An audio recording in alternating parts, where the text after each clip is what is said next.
오늘 우리가 읽은 이 본문의 말씀은요, 예수님께서 빈들에서 오병이어의 기적을 일으키시는 내용이 기록되어 있는 것이 바로 이 본문의 말씀입니다. 과연 이 말씀을 통해서 하나님께서는 시간도 우리에게 무엇을 깨닫게 하시고 또 무엇을 말씀하시는가, 나에게 주시는 하나님의 음성이 있는 은혜의 시간 되시기를 간절히 축원드립니다. 요한복음 6장 1절 말씀도 보니까요, 그 후에 예수께서 디베랴의 갈릴리 바다, 성경에 보면 갈릴리 바다라고 부르고 있는데요, 이것은 호수입니다. 담호수이고요, 갈릴리 이 팔레스타인 북쪽에 있는 호수이죠. 이 디베랴라고 이렇게 말하는데요, 디베랴라는 마을입니다. 마을에서 바라보는 호수를 말하죠. 그 건너편으로 예수님께서 가셨다라고 말하는데요, 이 호수 길이는 약 21km 정도 돼요. 그리고 폭은 약 11km, 수심은 약 40m 정도 되는 아주 큰 호수이죠. 그래서 사람들이 이걸 바다라고 부르긴 했지만 실제적으로는 호수인 것이죠. 예수님께서 건너편으로 가시니까 6장 2절 보니까 큰 무리가 어떻게 했어요? 예수님을 따랐다. 예수님께서 이 호수의 건너편으로 가셨더니 큰 무리가 예수님을 따랐는데 그 이유가 병자들에게 행하는 표적을 보았기 때문이다. 그러니까 여기서는요, 예수님께서 어떻게 강호수의 건너편으로 가셨는지, 또 이 무리들은 어떻게 예수님을 따라갔는지 자세하게 나와 있지는 않아요. 그런데 마태복음에는요, 어떻게 건너가셨는지, 무리들은 어떻게 따라갔는지가 자세히 기록되어 있는데요, 마태복음 14장 13절 보니까 예수님께서 들이시고 뭘 타고 가셨어요? 이 호수를 배를 타고 떠나사 따로 빈들로 가셨다. 이 빈들이 아무것도 없는 곳이죠. 아무것도 없는 곳으로 가시는데 예수님께서 배를 타고 건너가셨고, 무리는 이것을 듣고 여러 거울로부터 어떻게 왔어요? 무리들은 걸어서 갔다라고 성경에 잘 기록되어 있는 것이죠. 그러니까 예수님께서는 배를 타고 건너가신 것이고, 무리들은 이 모습을 보고 나서 걸어서 갔어요. 아까 우리가 말씀을 나눴지만 이 갈릴리 호수는요 21km 정도의 둘레예요. 큰 호수입니다. 그러면 건너편으로 걸어가기 위해서는요 얼마나 오랫동안 걸어야 되고 얼마나 힘겹게 걸어야 되겠습니까? 떼약볕이 내려지는 그 길을요 열심히 걸어야지만 건너편에 있는 예수님 앞으로 갈 수가 있었던 것이죠. 여러분, 이 사람들이요, 이 무리들이 예수님 앞에 이렇게 걸어가는 이유는 무엇이에요? 예수님은 구경하러 가는 것, 단지 구경하기 위해서 가는 것이 아니잖아요. 예수님은 아니면 안 되는 환경 때문에, 어떤 사람은 질병 때문에 고통을 겪고 있어서 그 질병을 예수님 아니면 도저히 고칠 수 없기 때문에, 어떤 사람은 귀신 들려 있어서 귀신 들린 이 질병에서 예수님 아니면 고침 받을 수 없기 때문에, 어떤 사람은 너무나 가난한 형편 가운데서, 절망 가운데서 예수님 아니면 안 되겠다라는 마음 가운데서, 로마의 압제 가운데서 의지할 것 없는 마음을 갖고 있는 자들이 주님 아니면 안 되겠다는 이 마음 가운데 여러 가지 고통과 아픔을 가지고 주님 아니면 안 되기 때문에 주님 앞에 나가는 것, 그러니까 그 먼 길이 중요한 것이 아니라요, 갈급한 심령이 있기 때문에 그 먼 길도 돌아서 주님 앞에 나가게 되었다는 것이죠. 그러니까 그들이 가지고 있었던 결핍들, 어려움들, 환난들, 질병들, 문제들이요 결국은 주님 앞에 나가는 갈급함이 된 줄 믿습니다. 나를 힘들게 하는 문제였지만요, 그 문제 때문에 내가 주님을 간절하게 찾게 만들고 있는 것이 무엇이냐는 것이에요. 여러분, 오늘 우리 마음 가운데 세상 사람들이 생각할 때는 문제라고 여겨지는 것들이 있을 수 있어요. 하지만요, 그것 때문에 오늘 우리가요 주님 안에서 믿음의 사람이 되는 것이고 은혜의 사람으로 바뀌어지는 게 되는 것이고, 주님을 간절하게 찾으면서 주님을 더 깊이 만나고 주님과 연합되는 믿음의 사람들이 되는 줄 믿습니다. 그래서 오늘 우리가요 마음속에 뭐가 가득 차 있으면 하나님이 우리 마음 가운데 주인 되실 수가 없잖아요. 오늘 주님 앞에요 오늘 내려놓는 것, 아무것도 없는 것이 가난한 게 아니라요, 주님 앞에 나의 마음의 주인 되어 있는 것을 내려놓는 것, 이것이 바로 마음의 가난한 상태가 되는 것이고, 그로 인해서 하나님을 내 마음의 주인으로 모셔드리고 살아가는 삶, 이것이 바로 심령이 가난한 상태이다라는 것입니다. 예수님께서 이 세리 마태의 집에 가셔요. 그곳에서 식사를 함께 하니까요, 세리 마태가 자기 친구들 세리들을 다 불러 모았어요. 그곳에서 예수님과 함께 식사를 합니다. 근데 바리새인이 와서요, 예수님 보면서 책망을 해요. 아니, 예수님께서 죄인들과 함께 식사를 하고 계신다라고 그렇게 예수님에 대해서 비난을 하는 것입니다. 예수님께서 그 말을 들으시고 거기 있는 사람들에게 무엇라고 말씀하시냐면, 마가복음 2장 17절처럼 이렇게 말씀하신대요. 예수께서 들으시고 그들에게 이르시되, 건강한 자에게는 의사가 쓸데없고 병든 자에게 쓸데있느니라. 나는 뭘 부르러 오지 않았다고요? 여기서 의인은 좋은 의미로 쓰인 의인은 아닙니다. 스스로 자칭 의인이라고 여겨서 하나님의 은혜를 전혀 구하지도 않고 살아가는 자, 이 바리새인들을 향해서 하신 말씀이죠. 의인을 부르러 온 것이 아니요, 죄인. 여기서 죄인은요, 좋은 의미로 쓰였죠. 어떤 의미의 죄인인 것입니까? 스스로 죄인인 것을 알고 심령이 가난해서 하나님 아니면 안 됩니다 라는 그 마음으로 하나님을 청하고 있고 하나님을 갈구하고 있는 마음의 상태를 갖고 있는 상태, 그 사람들을 부르러 오셨다는 것이에요. 여러분, 오늘 우리가 주님 앞에서 어떤 마음을 가지고 있는 사람이냐는 것이에요. 여러분, 오늘 우리는요, 하나님 없으면, 여러분, 우리는 이대로 그냥 살아가면 여러분 다 하나님의 진노 가운데서 영원한 형벌, 지옥에 갈 사람, 여러분 지옥 가운데서도 무서운 형벌, 불과 유황이 타는 불에 던져져서 영원한 형벌을 받을 수밖에 없는 존재가 바로 우리들이다라는 것을 성경이 말해주고 있는 것이에요. 여러분, 오늘 우리가요, 우리가 너무 착각했어요. 우린 착각에 잘 빠지잖아요.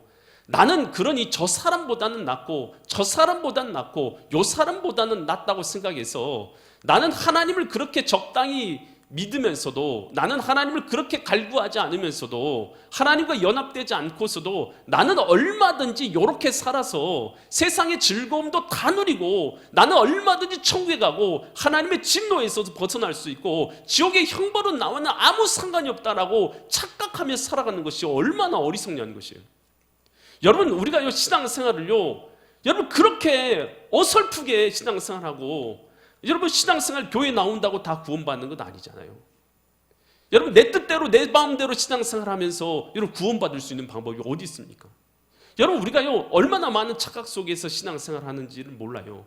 여러분, 그런데요, 오늘 우리가 하나님 아니면 나는 지옥에 갈 수밖에 없는 죄인이라는 것을 내가 뼈저리 느끼게 되었을 때에, 나를 위해 이 땅에 오신 예수 그리스도의 은혜가 얼마나 귀한 줄을 알고 그 은혜를 갈망하는 심령이 되는 줄 믿으시기 바랍니다.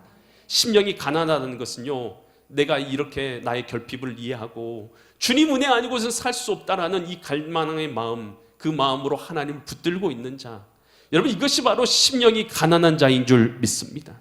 이 시간 우리가 주님 앞에 예배 드리는 것이, 주님의 은혜 아니고서는 오늘도 나는 살아갈 수 없습니다. 주님, 이 시간도 예비하신 대로 내게 부어주셔서 하나님의 은혜를 내가 누리게 하여 주시고 내가 하나님을 찬양하고 예배하는 믿음의 사람 되게 하옵소서. 여러분, 이런 마음 가지고 주님 앞에 예배하는 믿음의 시간 될 수 있기를 간절히 축원드립니다. 그때 예수님께서 이 무리들이, 엄청 많은 숫자들이 무리들이 예수님께 나오고 있잖아요. 그 무리를 보면서 요한복음 6장 5절처럼 예수님께서 말씀하세요. 예수께서 눈을 들어 큰 무리가 산꼭대기에서, 예수님 배 타고 가서 산꼭대기에서 보고 계시니까 이 갈릴리 호수를 삥 돌아서 걸어오는 수많은 무리들을 예수님께서 보고 계신 거 아니겠어요? 보시면서 눈을 들어 큰 무리가 자기에게 오는 것을 보시고 빌립에게 말한 거예요. 뭐라고 말하냐? 우리가 어디서 떡을 사서 이 사람들을 먹이겠느냐라고 물어보시는 것이에요. 이렇게 하신 이유가요, 6절에 나와 있어요. 6절에서 이렇게 말씀하신 이유는 뭐냐? 친히 어떻게 하실지를 아셨어요. 여러분, 제자들에게 뭔가 부탁하고 제자들에게 뭔가 요청해서 뭔가 도움을 얻지 않더라도 예수님께서는 스스로 모든 것을 처리할 수 있는 능력과 힘을 다 가지고 계신 분 아니겠어요? 스스로 어떻게 하실지 다 아시죠. 그런데 이렇게 하신 이유는 뭐 하기 위해서 물어보신 거예요? 빌립을 시험하시려. 시험하신다는 것이요, 빌립이 믿음의 지금 현주소, 빌립이 갖고 있는 믿음의 현주소가 어떻고 빌립이 진짜 갖기 원하는 믿음의 모습이 어떤 모습인지 깨우쳐 주시기 위해서 예수님께서는 이 빌립에게 이 사람들의 떡을 어떻게 먹이겠느냐라고 물으신 것이에요. 그곳은 빈들 아닙니까? 아무것도 없는 빈들이에요. 예수님께서 그렇게 말씀하자 빌립이 이렇게 말해요. 빌립이 7절 말씀인데요, 빌립이 대답하되 각 사람으로 조금씩, 아주 조금씩 받게 할지라도 얼마가 필요하다고요? 200데나리온. 1데나리온은 숙련된 숙련공이 하루 동안 열심히 일해서 받을 수 있는 돈이에요. 하루 동안 숙련된 숙련공이 요즘에 열심히 일하면 얼마 받습니까? 뭐 대단한 차이가 있지만 20만 원 정도 받습니다. 20만 원. 그러면 한 사람이 열심히 일해 받을 돈이 1데나리온인데 그것을 200번 모음과 같은 것이에요. 20 곱하기 200 하면 얼마 정도 돼요? 약 2천만 원. 이 정도 되는 금액이 있어야지만 이 사람들로 먹일 수 있는 것이지. 4천만 원. 이 정도 있어야지. 계산 실수했어요. 절 보시면서 실수했다고 딱 말씀해 주시고 고맙습니다. 200데나리온 정도는 있어야지 먹을 수 있다라고 정확하게 계산해내는 것이죠. 이 빌립의 계산한 능력, 이게 현실적이잖아요. 실제적이잖아요. 참 지혜롭고 빠르게 계산하고 계산기를 할 줄 아는, 계산할 줄 아는 합리적인 모습을 갖고 있죠. 그러나 하나 결여되어 있는 것이 있어요. 그것은 뭐냐면 주님이 원하시는 믿음은 없는 상태예요. 그 말씀을 듣고요, 반대로요, 주님이 원하시는 믿음을 갖고 있는 자가 등장해요. 요한복음 6장 8절 보니까 제자 중에 하나 곧 시몬 베드로의 형제 누가 등장합니까? 안드레가 예수께서 예수께 여짜오되, 당장에 이 말을 듣자마자 안드레는 무리 중에 뛰어 들어갔던 것이죠. 그래서 음식을 찾은 거예요. 그래서 9절 뭐라고 말합니까? 여기 한 아이가 있어서 보리떡 5개, 물고기 2마리를 가지고 있나이다. 그러나 이것이 이 많은 사람에게 얼마나 되겠습니까? 그러니까 안드레는요, 주님의 이 말씀을 듣자마자 무리들에게 들어가서 먹을 것이 있는가, 예수님께서 먹을 것을 찾으시는데 먹을 것이 있는가를 물어봤던 것이에요. 이 무리 전체를 다 먹일 수 있는 힘은 안드레에게는 전혀 있지 않죠. 이 무리를 전체 어떻게 먹입니까? 수많은 5천 명이 넘는 이 무리를 어떻게 먹여요? 그러나 안드레는요, 주님의 말씀을 듣자마자 무리에게로 가서 자신이 할 수 있는 일을 해서 주님 앞에 행한 건 아니겠어요? 이것이 바로 뭐냐면 주님이 원하시는 믿음의 동참이라는 것이에요. 주님께서 얼마든지 혼자서 모든 문제 다 해결하실 수 있으세요. 근데 주님께서 원하시는 것은 뭐냐면 우리가 주님의 뜻에 순종해서 믿음으로 동참하고 그 동참을 통해서 주님께서 역사하시는 것을 주님은 기뻐하시는 줄 믿으시기 바랍니다. 그래서 이루어지는 것이 하나님 나라인 것이죠. 이 하나님 나라를 위해서 내가 오늘 주님께서 나에게 요청하고 있는 보리떡 5개는 무엇이냐는 것이죠. 하나님께서 나를 통해서 이루시기 위해서 나에게 요청하고 계시는 보리떡 5개, 안드레가 가지고 왔던 보리떡 5개, 물고기 2마리 내게 있는 것이 무엇이냐는 것이에요. 어떤 사람에게는 이것이 시간이 될 수도 있고요, 어떤 사람에게는 이것이 재능이 될 수도 있을 것이고, 어떤 사람에게는 이것이 물질이 될 수도 있는 것이고, 어떤 사람들에게는 사랑의 나눔이나 또 다른 사람을 위로해 주는 말이 될 수도 있겠죠. 어떤 것을 하나님은 나를 통해서 이것을 가지고 주님의 교회를 세우기 원하시고 공동체를 세우시기 원하시고 주님의 뜻을 이루기를 원하시냐라는 것입니다. 오늘 우리 주님 하나님께서 우리에게 원하시는 것은요, 오늘 우리에게 빌립과 같은 계산하는 능력을 원하고 계시는 것이 아니라 오늘 주님께서는 우리의 믿음의 모습을 갖기를 원하신 것이고 우리가 그 믿음의 모습을 가지고 신앙생활에 동참하기를 주님께서는 원하시고 계신 줄 믿습니다.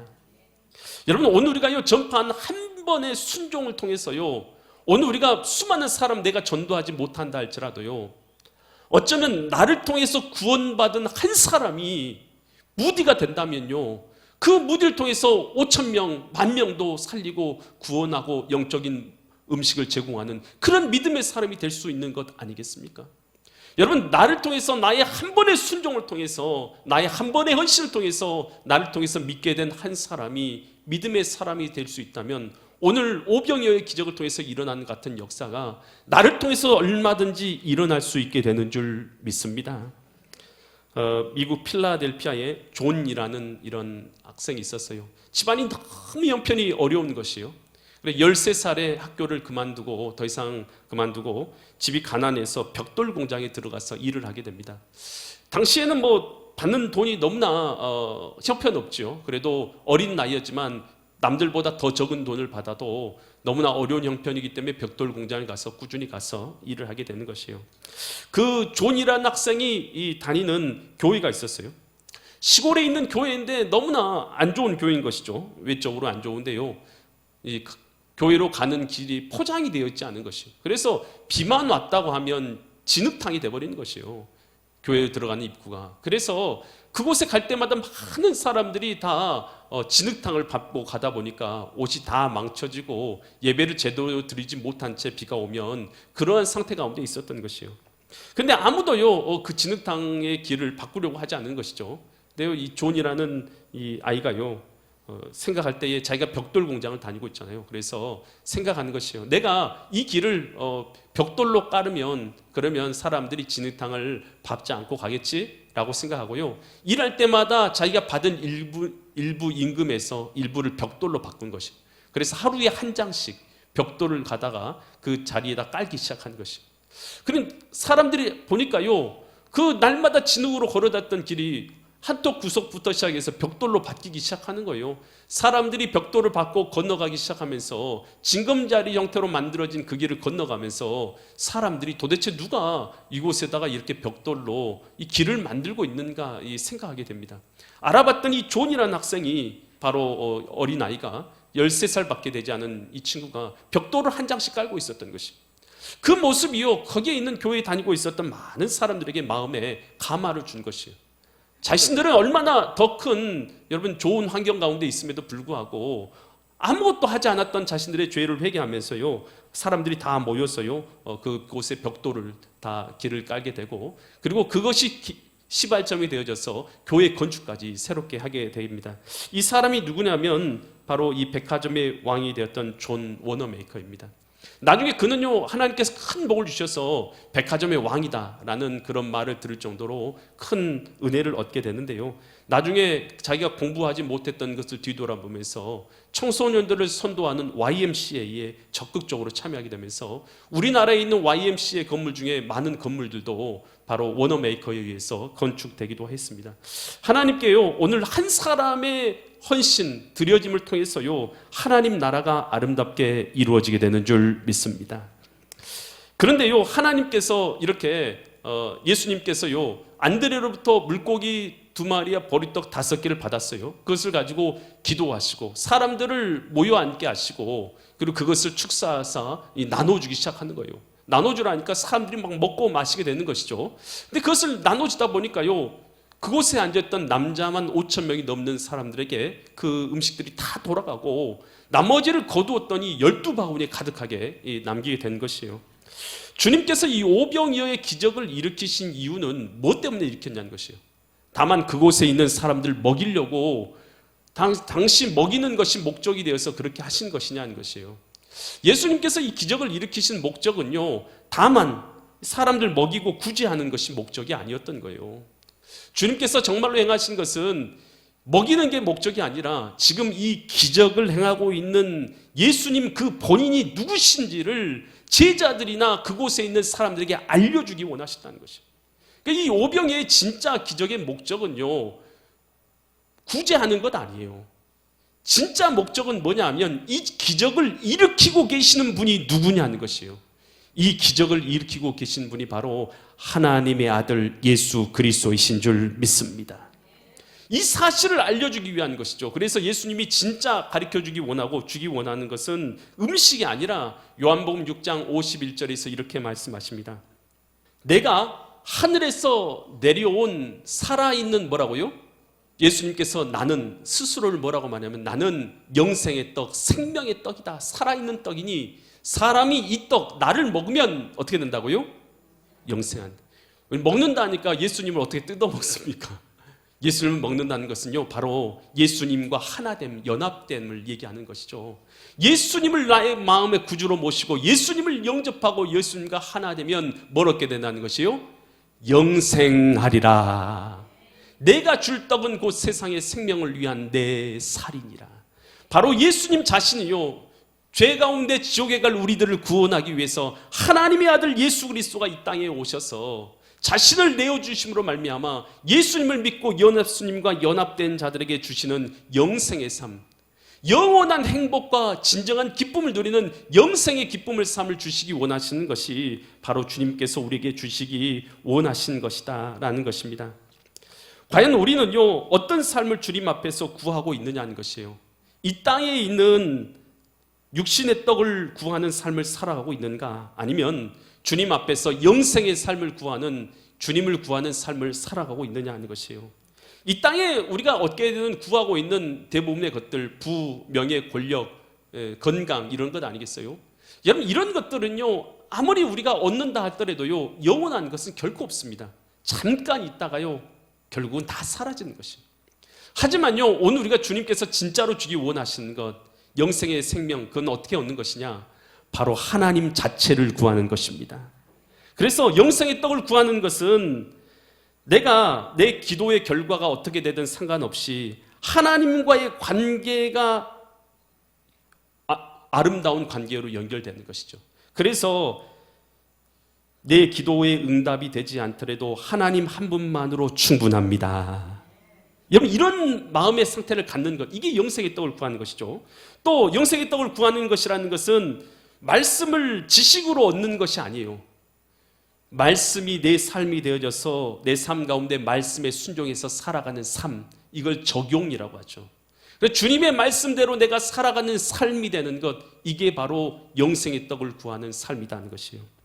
또 오늘 내가 살아가는 내 삶의 모든 것들을요, 가치를요, 이 땅의 것을 위해서 투자하는 것이 아니라 영생의 떡을 위해서 투자하는 삶을 살아가는 것, 잠시 있을 썩을 것을 구하는 삶이 아니라 영원한 가치를 구하는 삶, 이것이 바로 영생의 떡을 구하는 삶이다라는 것입니다.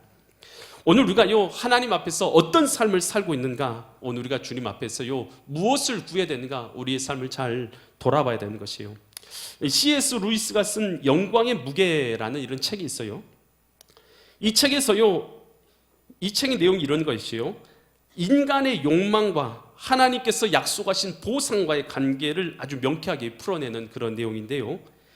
인간들이요, 사람들이 이 땅의 것에만 집착하는 이유가 무엇인가를 이렇게 설명하고 있어요.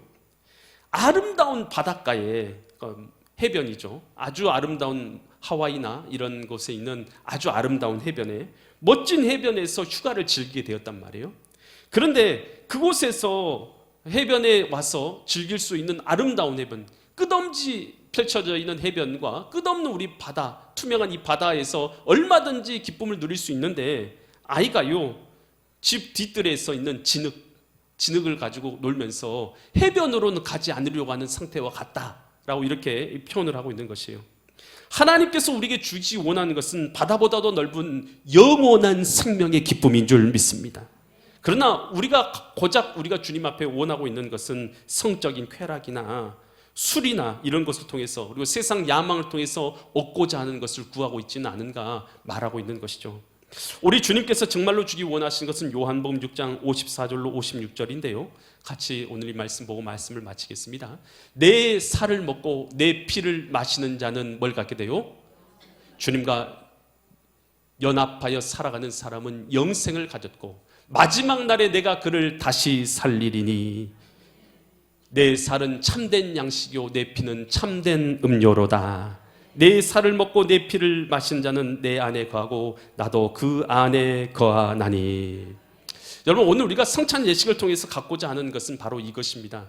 오늘 우리가 육신의 떡을 먹은 것이 아니라 예수 그리스도의 떡을 먹음으로 말미암아 예수님과 연합되어져서 오늘 이 땅에 썩어질 것을 구하는 인생이 아니라 영생의 삶을 구하고, 주님께서 정말로 주시기 원하시는 빈들 같은 인생이 오히려 심령이 가난한 자가 되어져서 주님의 은혜를 구하다가 주님의 은혜를 풍성하게 누리시는 믿음의 거룩한 성도님들 되시기를 예수 그리스도의 이름 받들어 간절히 축원드립니다.